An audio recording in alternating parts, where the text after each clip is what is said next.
once again, I'm at odds of coming up with a little to do for my costumes at the beginning, little anecdotes or so. So I opted for a second round of finding something online, and I came across a trailer for a series that goes kind of coincidentally into this costume here. It's called Krueger Tales from Elm Street, and it's a whole fan made series from the director of Chris R. Notrali. Pardon me if I butchered that. With Robert Lombardi as Freddy Krueger, and it's a bunch of shorts put together, and you can find it on YouTube. And I'm going to show you the trailer in here. Once again, I don't own anything involved with this. I found this on the YouTube, and I actually kind of like this series. And I've watched 3 of the episodes. There's like 6 of them up there, so enjoy.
This is not real.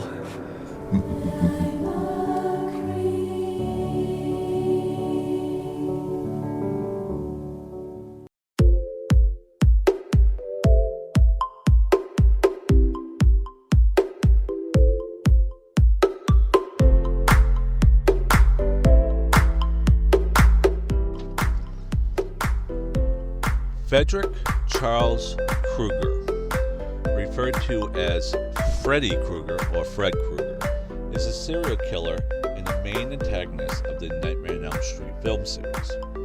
A family man on the surface, Krueger was actually the serial killer known as the Springwood Slasher. His story starts with Amanda Krueger, a nun who worked at the Hathaway House, an asylum for the criminally insane, was accidentally locked in a room where 100 maniacs were housed. They attacked her repeatedly until she was found barely alive and ultimately pregnant. In September of 1942, she gave birth to a boy named Frederick Charles Krueger, who was placed with an abusive alcoholic named Mr. Underwood. While in elementary school, Freddy killed the class hamster and was bullied for being the son of 100 maniacs. During his teenage years, he would cut himself with a shaving razor for pleasure. He used the same razor to kill Mr. Underwood for beating him as revenge for all the times he was abused by him. As an adult, Freddy worked at a local power plant and had raised a daughter with his loving wife. However, behind a peaceful facade, lay in his own twisted heart a seething and horrific desire for vengeance and retribution for what hell Springwood had inflicted on him. Targeting the children of his former classmates, now turned the populace of Springwood, Freddy's M.O. would take his victims to his workplace's boiler room. He created a glove with fishing hooks on the fingers, and as he kidnapped children, he mangled and tortured them with it, with their remains thrown and spread throughout the town. His acts earned him the reputation as a serial killer, named the Springwood Slasher. He killed around 20 children before he was arrested. When he was caught and subsequently released on a technicality, the parents of his victims tracked him to the boiler room of the power plant he once worked at and burned him alive. 3 dream demons offered Krueger the chance to continue after his physical death, with the ability to enter victims' dreams of anyone on Elm Street in Springwood, provided that there is enough fear of him, and kill them in the dream world, which would thus cause the death in the physical world and absorb their souls afterward. Freddy cannot spread his influence beyond Springwood unless he uses his daughter to get there. If he is killed, he cannot return if no one remembers him or is afraid of him. He can also be pulled out of the dream world in which he is mortal, and he cannot use most of his powers. As revenge upon the people who burned him to death, he targeted those people's children who were obviously older than most of his pre-death victims. He also killed some of the people who burned him to death, though that appears to have been less priority for him. He is predominantly portrayed in the Nightmare on Elm Street series by Robert Englund. He was portrayed by 2 other actors in the Freddy's Dead: The Final Nightmare. He was briefly portrayed by Kane Hodder in Jason Goes to Hell: The Final Friday. In the remake, Freddy was a gardener who worked at the Badham preschool. He was liked by the parents and adored by the children, on whom he seemed to dote.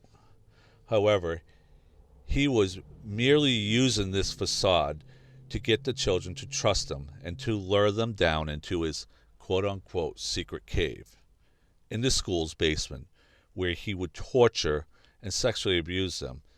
His favorite victim was Nancy Holbrook.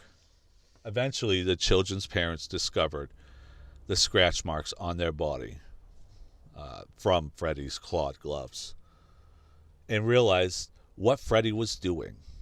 Desiring revenge and wanting to spare their children the trauma of a trial, the parents ganged up on Freddy and prepared to kill him.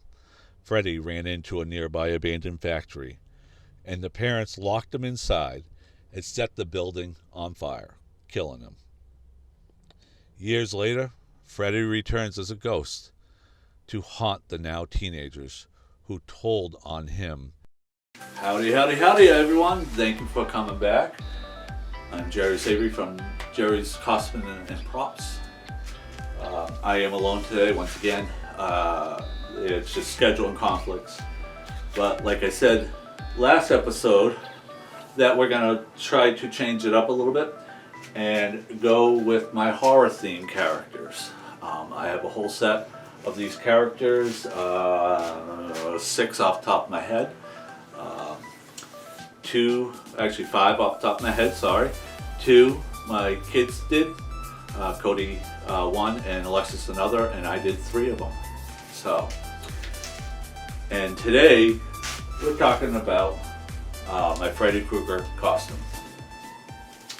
Now, I'm a product of the 80s, 90s, whatnot. I was born in 75, so I grew up with the OG Nightmare on Elm Street and all the other horror icons that were out there. And I don't know, I'm probably amongst the minority where I say I actually like some of the concepts that they did in the remake. I like movies for the sake of entertainment, and the remake actually did have some entertainment parts to it, my opinion, and your opinions are warranted also.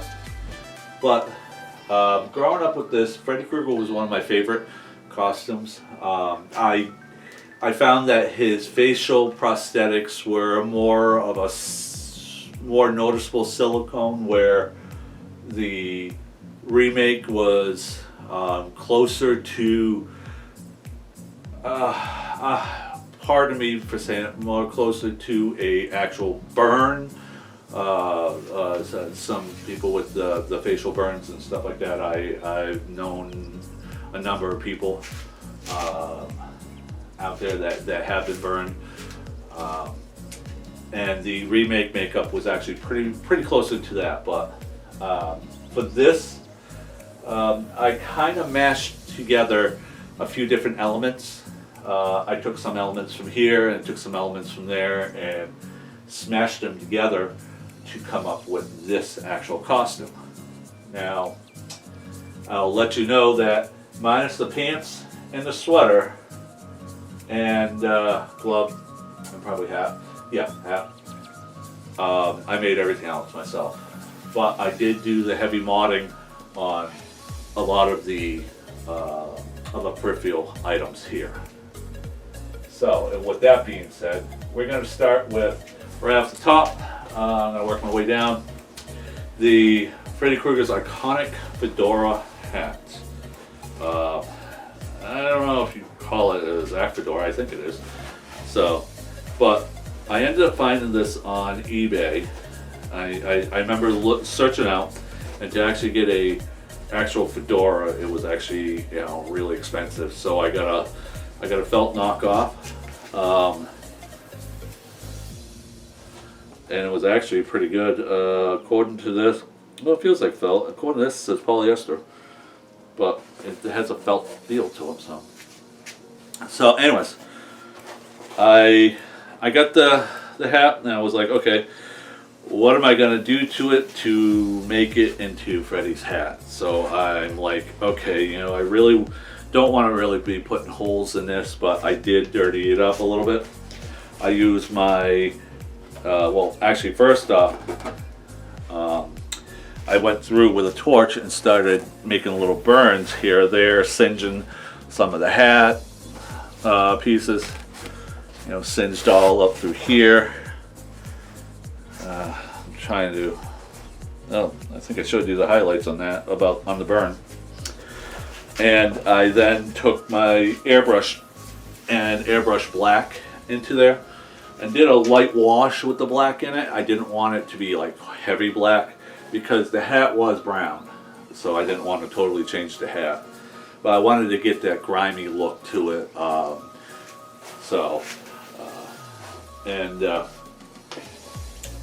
The brim was adjustable,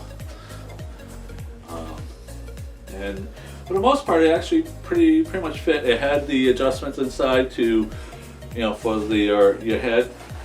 So, but for the most part, it worked, and I was happy with it because it did work. But that's it for the hat. I want to say the hat was less than $20 on eBay. Wasn't too bad. Let me get through some of these pieces here, then I'll talk about the mask. Okay, now with Freddy Krueger, he had the iconic knife gloves, and this is where I deviated from the OG and went into the remake. Both versions had the fedora hat, and which was fine, and it had the iconic red and green sweater, but the knives were different, the glove was different. So what I did is I had an extra glove hanging around the workshop. Okay, and this was actually originally this color, the light tan. And I'm like, okay, I'm looking at reference material for the actual glove part here, the leather glove, and notice that the fingers were cut out, palm was all cut out too. And I did that really haphazardly with a razor. I wanted to actually get a worn look to it. So, and to change up the look to this, because this glove was really, it was really a floppy glove. I'm not sure how else to explain, but a floppy glove. And it's actually really kind of stiff right now. I wanted this to look like it's been around for a while. And really, coincidentally, Freddy's been around for a long time. You know, in the boiler rooms and stuff like that. So I took wood stain and went over this with some wood stain and with a paintbrush. And then now a lot of people are going to be like, why did you do that? Then I hit it with my torch, a traditional torch used for copper soldering and stuff like that. So I went over with the whole torch, and it gave this kind of deep look that you're getting here. And I want to say I did that like twice with the wood stain and the torch. And what happened, coincidentally, what happened is it shrunk down the glove a little bit. The glove was big on my hand. It's actually kind of hard to put on now, but it shrunk down the glove a little bit and gave it that worn look. Gave it like that look like I'm trying to get this out. I saw a glove at my parents' house in their basement, and I wish I could find it again. But it was this glove that's been around for 20 years in the basement. It's been used for everything. You have everything known to man slattered on it. It was like this really like rough and creaky glove, and that's exactly what I wanted. So that was my goal with this glove. And I think I've done actually a very, very good job with that. So okay, you saw the knives on one of my very first, it's either the first or second video that I did for this channel when I talked about props, building props. And I'm not going to really get into the construction so much right now, but I'll explain a little bit. So I like the original Freddy glove, and it serves its purpose. I just have some reservations about it.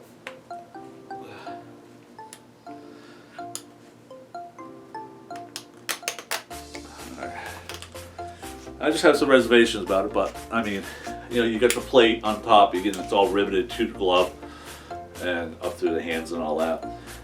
Now with this glove, I kind of like the look of this rustic look, if you want to call it that. The haphazard look that it had. Let me explain. Getting down into this glove, the fingers were copper pipes, and hold on. The fingers were copper ends, pipes. This whole glove was made from copper. And then I found this contraption. I couldn't tell you exactly where I found it. I'm not sure. And I put the cap on the end here, set it down into the anvil, all right, and smacked it down to produce these rounded ends. So, and it worked. I mean, I've used this for a lot of things, other than costuming. That came in handy, So, I had all this copper pipe. My house has all kinds of copper pipe, and I've been converting it to the plastic and all that, you know, drainage wise. So I had all this copper piping left over. And yeah, I suppose I could recycle it, get some money for it, but hey, I'm a customer. So I decided to get it, cut it in half, and straighten it out. So now you went from, because the pipe was 2-inch pipe, so now I have a 4-inch plate to work with. So I ended up figuring out what I needed to do for the hinges on the hands here, and made the hinges. The finger cap and down through the finger here. Oh yeah, finger cap and down through the finger here, because I was actually doing this and trying to explain. So these two pieces were held on by JB Weld. All three, you know, incidentally, all 4 fingers. I found these rivets at Michael's, and when I built the fingers, I then built coming down through the lesser part, drill the hole, put it in. But I want to let you know that what I did is I heat quenched these and softened the copper, so I can work with it fairly easily and cut it fairly easily. And it gave the metal, or it gave the copper a nice look. It looked like, you know, Freddy Krueger actually made this down in the boiler room, you know. And noticing the images from the movie, that these lines coming down into the wrist guard, which that's also the big difference with the Freddy, the original versus the remake, is you had a wrist guard there. Then came down. All I did was I went and I cut them down, and I had my chop saw, radio saw, and I had a fiberglass wheel attached to it, and I went over it, and I, you know, was getting this roughness in there, and you know, just a haphazard look.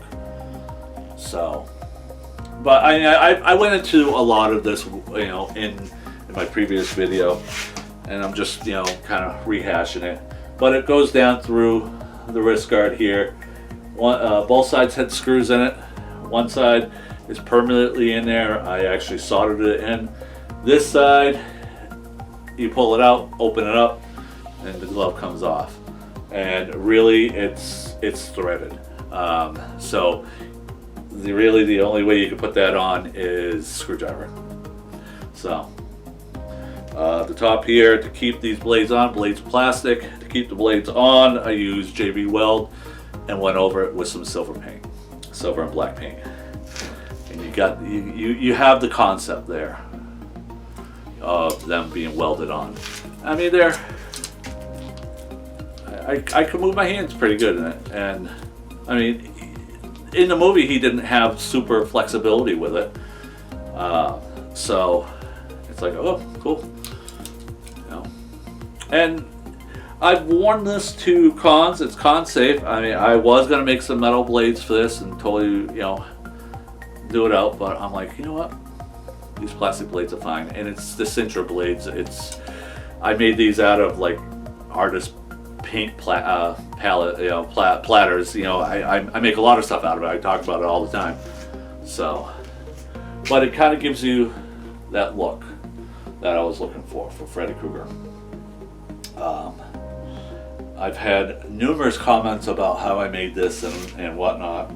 Actually, people wanting to buy this off of me, and it's like, yeah, no, I really like it because I've worn this a number of times, quite a bit of times, and the costume still holds up very well. So, and even if something rips on it, who cares? I don't. So you can see that I'm having a little difficulty getting it off, but you know, once again, you get that stiffened effect going on, if you want to call it stiffened. Okay. He had some work pants like Dickies, and I couldn't find any, and I didn't want to spend the price on them. down at like Walmart or so. So I went to Salvation Army and picked up some standard off the line twill blue pants. You know, it is what it is. I suppose I'm not 100% with that. So, and then it's like, you don't typically see his pants. You know, in the original or the remake, you don't see the pants. So I'm like, okay, this is a prime example to go and do something myself. So I ended up undoing the hem and letting it down, and then I took like pliers and just started ripping the ends to make it frilly. There are areas on this, and I'm not sure why they're kind of faded now, but I mean, there's dirt on here, there's grime on here, I've done some airbrushing on here. I mean, I took these pants and I put them in the bed of my truck. I had a Dodge Ram. I put them in the bed of my truck, and I drive an hour a day to work. 1 hour one way to work. Sorry, I hurt my arm doing some roofing today. It's burning. So, but anyways, I had this in the bed of my truck for about a week, going back and forth to work, and you know, I had it tied down so it was flapping in the breeze and all that, and it was just getting road grime on it. So, but I'm wondering if my wife threw it into the laundry and laundered them. I mean, I don't know, but I mean, they came in handy because I did do. You're gonna see it in this series. I did do a leather face, and I used the same pants for that. So, all right. Oh, we could talk about the sweater here. This iconic sweater. This was actually purchased like Spirit of Halloween or so, and it was the actual marketed sweater for Nightmare on Elm Street. And I'm like, okay, I want to grab this before I forget about it. And when I got it, it had, the cuffs were kind of crappy. It was too machined for edges, you know, cut edges and stuff like that. So, okay, what happens to me? I'm either gonna build something, or I'm gonna heavily modify it. This is no different. I heavily modified this sweater. So, what did I do? Well, I went. Let's start with this. These cuffs here, come on. The cuff with the glove on it, it's gonna be more frayed out than anything because it catches on the metal on the glove and you know whatnot. So I ended up taking, you know, through this whole process, all I had was a set of pliers, and I'm ripping and I'm tearing at it, and then I'm taking my torch and I'm singeing it, and you know, I'm melting edges, and you know. I got stuff here, and you know, pulls, you know, right here, you know, you name it, I had it on there. Going up through the body here, I did take my torch and go over this and hit some spots heavier than, you know, same thing with back. I went over it with the torch. There was a few areas where I wanted some burn holes, so I took a heated up copper pipe, it was thin copper pipe, and I heated up the end. And I went over, and I want to say I used this mannequin for it too. I went over and I just sent it through. And it just burned it away, burned the outsides away. I don't want to take the whole torch and, you know, this whole thing will go up in flames. But, you know, it's like that all around the body here. I did use some airbrushing to go over it to emphasize some grime. The neck was all, I burned through the neck here. I did some pulls, did my own wrecking. Let's put it that way. Did my own tearing on this, you know, destroying of the sweater. Going down the arms, both arms had some singes, and you know, this hand, same thing, bunch of pulls.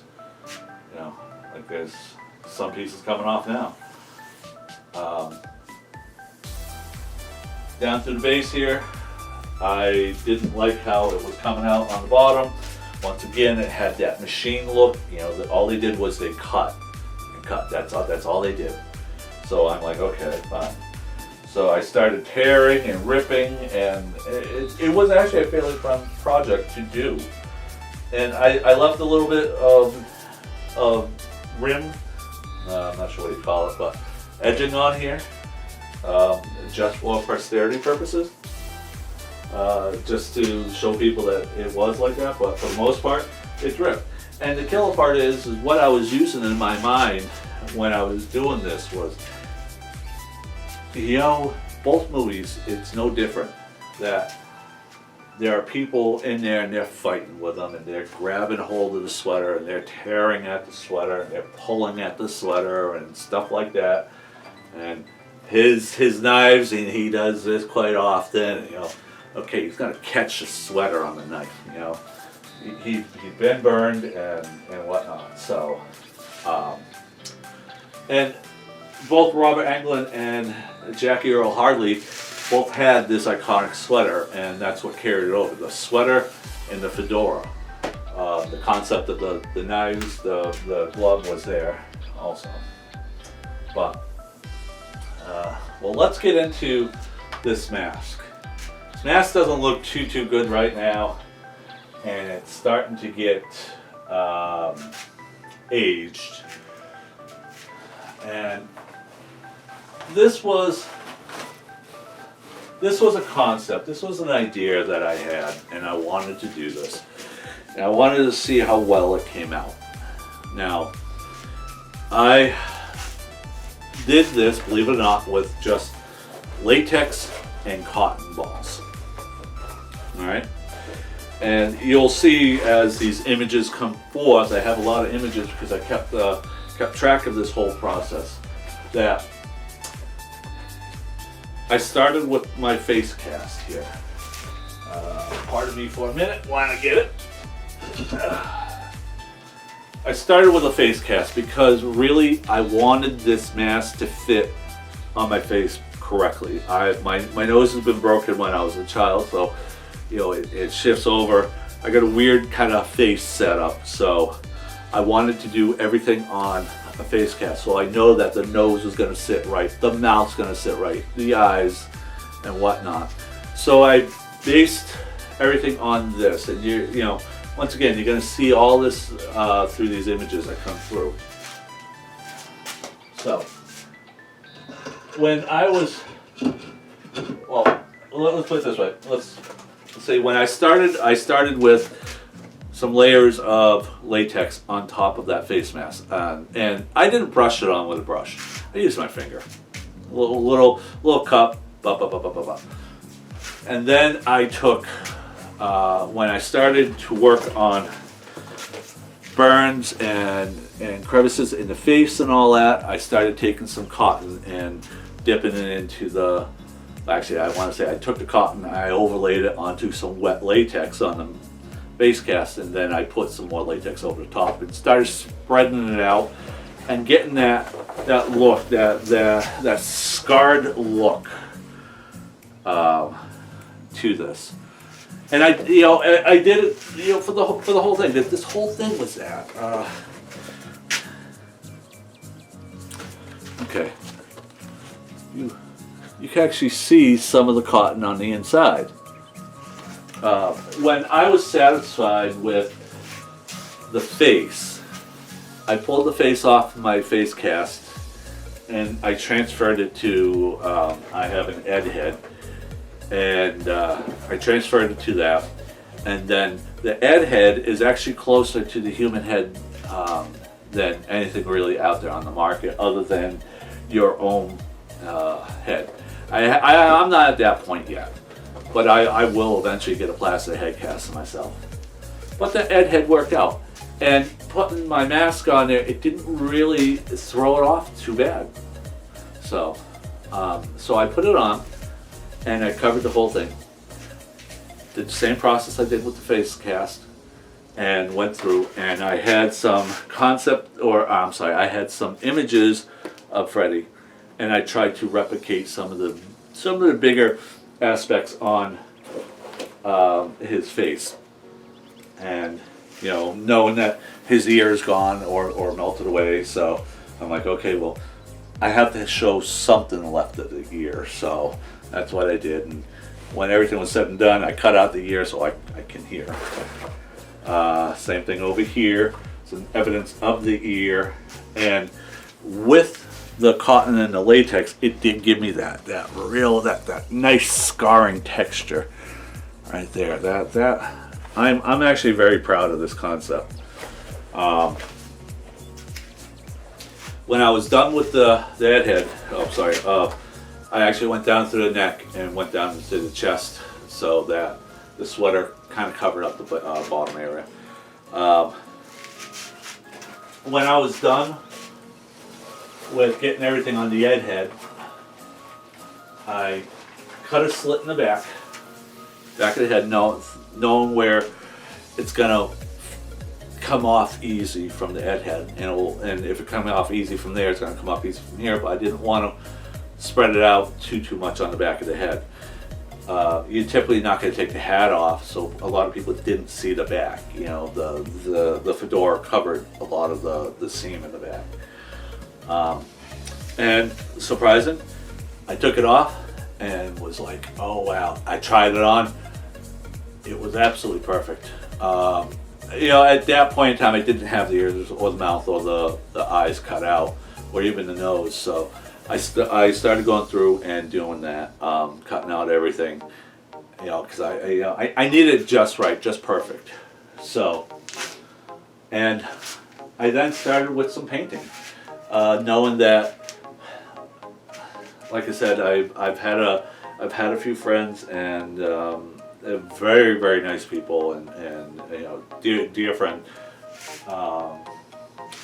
and I noticed that he had some darkening on his face from the scarring process and all that. And I didn't base my paint job, and don't get me wrong, I didn't base my paint job on him. I wasn't sure on what colors to go with.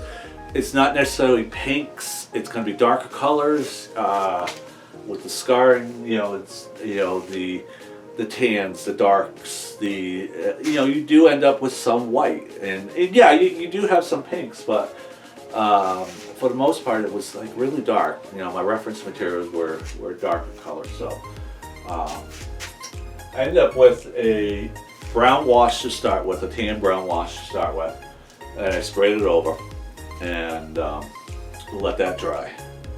Now, at this point in time, I wasn't using the paint mixture 3, the liquid latex, the latex house paint and whatnot. This is just plain old airbrush paint.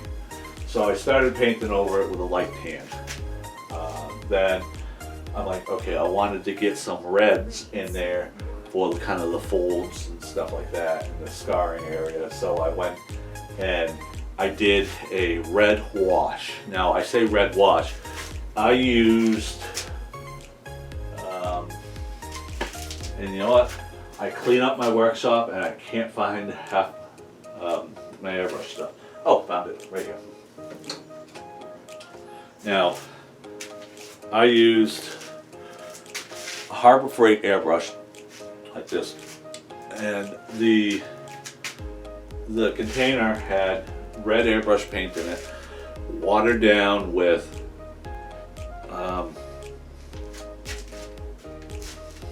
it's either distilled water or I had rubbing alcohol. I think I used rubbing alcohol. I watered it down, and then I sprayed through the whole thing. All right, and then took a paper towel and went over the whole top of it. And the raised areas, it took the red off the raised areas, but the recessed areas, it kept the reds in there. And I do have an image of that process. So it was, and then I finished it off with some peach color. Then I went to a darker browns and started doing some highlighting with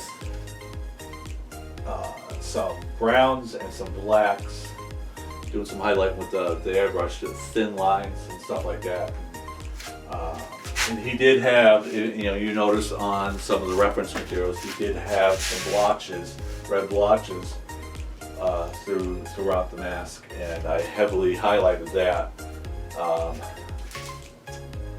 Minus the whole, he did have a prosthetic, Jackie Earl Hartley, and this is what this is based on. He had some green screening prosthetic pieces on his face to show some teeth, and I couldn't get that.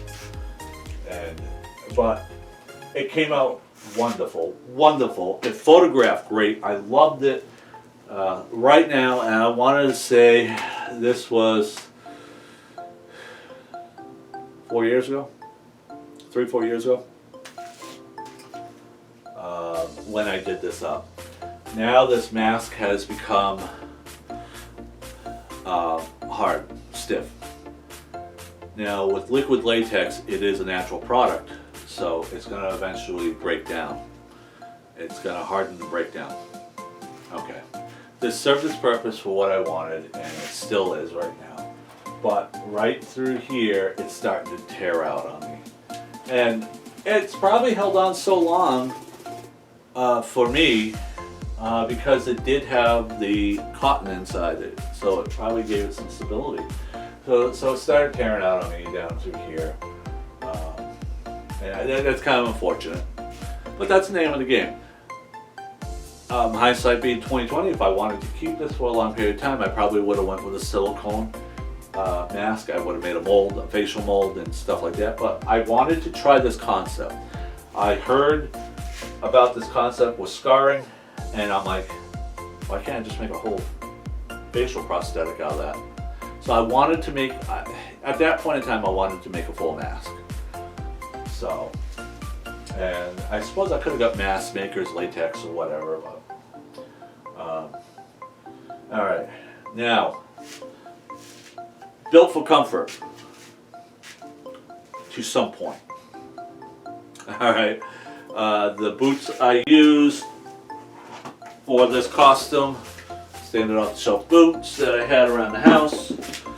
So it was, I know I was getting myself into with the footwear. The pants actually were pretty comfortable. This sweater, I did wear a t-shirt under the sweater because I just didn't want that. It was prickly. So I went with that, and I went with a solid black t-shirt underneath. So yeah, I was a little bit warm with it through the body. The mask, well, there was points where the mask was difficult just to wear, sweating on the insides and whatnot. Yeah, my mouth was right there. I could breathe in and out really well, but I just couldn't get the air in the back of my head. Even though that, I did have a slit in the back of the head, it still wasn't doing that for me. So, I did wear this to 2 cons. I wore this to New England Comic Con, kind of a small con up in Massachusetts, in the Bedford, Massachusetts, I believe, area. And, it is something small, and I want to say that was the year we. Actually, I had a pretty good interaction with old wrestler Brutus Barber Beefcake, and I had a pretty good interaction when I was wearing this. And I had some promoters or some vendors actually wanting to get pictures with this, so I do have actually a really nice one. And this was great, but it turned out that I had to take the mask off for a few minutes every once in a while in this con. So, and I was alone for this con. No, nothing major. Then we went up to Poughkeepsie Comic Con. It was there that my daughter wore her Amora costume. Cody did a Chucky, or I did a Chucky for Cody. Cody wore his Chucky, and I wore this. I ran into another Freddy Krueger from around me, from the Worcester area. So that was actually, pretty nice. And I joined the costume contest. And I wanted to say at that costume contest, it was really funny because there was a guy that dressed as Jason Voorhees, and he went up on stage and was just in character. So I'm standing in the back. I saw him walking up, so I'm like, I'm gonna play into this, and I always like having fun. Come on. So I walked around the back of the crowd, and I'm staring at him from the back of the crowd, and he's up on stage, and we're just having a stare down. I come walking down, and we had this face off, and everybody that had a camera was just going, nuts with this. It was actually really good. We joined the costume contest, but once again, you can't win them all. And it was just a matter of getting out there with the costume. I wanted people to see. It was a different con for us. So it was really great. I met some awesome people out there. Wonderful people. And it was. I can't speak enough about that con. I think that con was actually pretty good. So, all right. I did. You will see some of my shots, my prints at the end of this. I did do some shooting upstairs with my wife and I. It was actually really cute. Cute. It was Freddy Krueger. Yeah. That whole thing about from the original, he made a comment like, give me tongue. So, on the phone. So I kind of did that to my wife. And then I'm trying to remember, if there was anything else, because last year or this last Halloween, I went out with the kids and I wore this out with the kids trick or treating, and it was great, and a lot of people loved it. I'm trying to think. There has to be a number of occasions in there, and I can't come up with it. But those are my 3 highlights I had with this costume, wearing this costume out, and it was absolutely wonderful. So I enjoyed wearing this. Once again, I grew up with the original, and I grew up with these horror icons. So this is something I wanted to do for a very long time. This costume. And I did it, and I think it came out wonderful.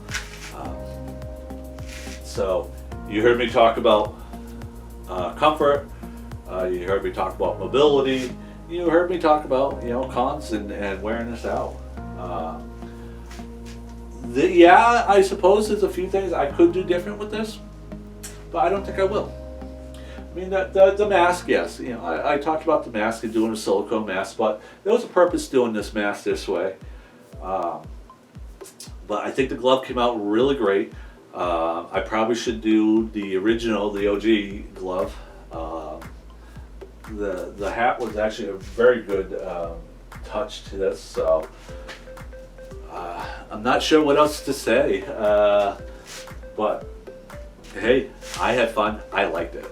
So, few little housekeeping stuff toward the end of my video. I want to say a lot of people have been seeing me with these weird shirts or these shirts I'm wearing. Villain cosplay and cosplay amateur hour, and I've been shot by CW photography. Sorry. And I just want to say that this shirt's no different. I have a friend, Johnny Ruckus. He's a fellow cosplayer in the out in the field, but he comes up with some shirt designs, and he sells these designs online. So he doesn't know I'm plugging him right now. So, and there's nothing here. I don't expect anything in return. But for you to go out and take a look at ruckustees.com. Once a month he puts up a design. You can order old designs. He comes out with some, figures out what color and what design he wants to do, and boom. He does sell pins, coasters, shirts, you name it. Shirts are very reasonable, very comfortable, and I can't say much more. A good friend of mine. So yes, ruckustees.com. Go out and take a look at his website. Because I've actually had a few people email me, oh wait, where do you get these shirts? These shirts are great. They're all over here, all over in Massachusetts, so enjoy it. I just want to say that Cody and I are doing a new video review process called the Quantum Perspective, and we are actually reviewing the Falcon and the Winter Soldier series. And I know that it's been out for a while and everybody does reviews. It's just kind of like our little thing. We enjoy watching movies, kind of sci-fi, superhero-y type of movies, and that's something that we absolutely enjoy. So come by, see our first video. It should be going up sometime this week. And enjoy that. We have a few other ideas a few other shows in the queue that we want to do. So next is go to my webpage, jerrycp.com. There you'll see this costume along with all my other costumes that you either seen or will be seeing on here. Go there and check out my prints also. If you're interested in any of the prints, I'll be more than happy to send you out some. So that's jerry.com. Hit up this channel for the Jerry's Cosplay Minutes, where you see me actually doing some building. I will be actually very, very shortly. I will be working on the Wonder Woman wings for my daughter's costume. So that will be awesome. So without any further ado, I'm hoping to have one of the two back with me next week, and it's either going to be a Freddy or it's going to be kind of a surprise, a closet cosplay that my daughter puts together. So without any further ado, thank you for watching this. Thank you for putting up with me again, and have yourself a great weekend whenever you're watching this. Take care.